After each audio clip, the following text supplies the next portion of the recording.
వేడి వేడి అన్నంలో పప్పుచారు నెయ్యి వేసుకొని అప్పడాలు వేసుకొని తింటే సూపర్ కాంబినేషన్ కదండి. అందుకే మేము ముందుకు ఇవాళ పప్పుచారుతో వచ్చేసానండి. ముందుగా కుక్కర్లో 1 కప్పు కందిపప్పు వేసుకొని 3 టైమ్స్ వాష్ చేసుకొని కొంచెం వాటర్ వేసుకొని పొయ్యి మీద పెట్టుకొని 3 విజిల్స్ రానివ్వండి. అందులోకి మీ ఇంట్లో ఏ వెజిటేబుల్స్ ఉంటే ఆ వెజిటేబుల్స్ని ఫ్రెష్గా వాష్ చేసుకొని మీడియం సైజులో ముక్కలు కట్ చేసుకోండి. ఉల్లిపాయలు మాత్రం పాయలుగా వేయండి, కొన్ని ముక్కలు కట్ చేసుకోండి. ములక్కాయ మాత్రం కంపల్సరీ.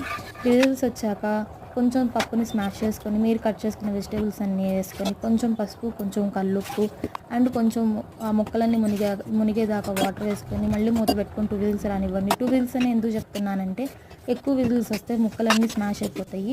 2 విజిల్స్ వచ్చాక మూత తీసేసి కొంచెం కారం, బెల్లం మీకు రుచి టేస్ట్ చేసుకొని ఇంకా ఉప్పు పడితే ఉప్పు వేసుకోండి. అండ్ కుక్కర్ కొంచెం పక్కన పెట్టి తర్వాత ఇంకో పొయ్యి మీద బాండి పెట్టుకొని ఇంగువ తాలింపు వేసుకోండి. పప్పుచారులు ఇంగువ తాలింపేనండి మెయిన్.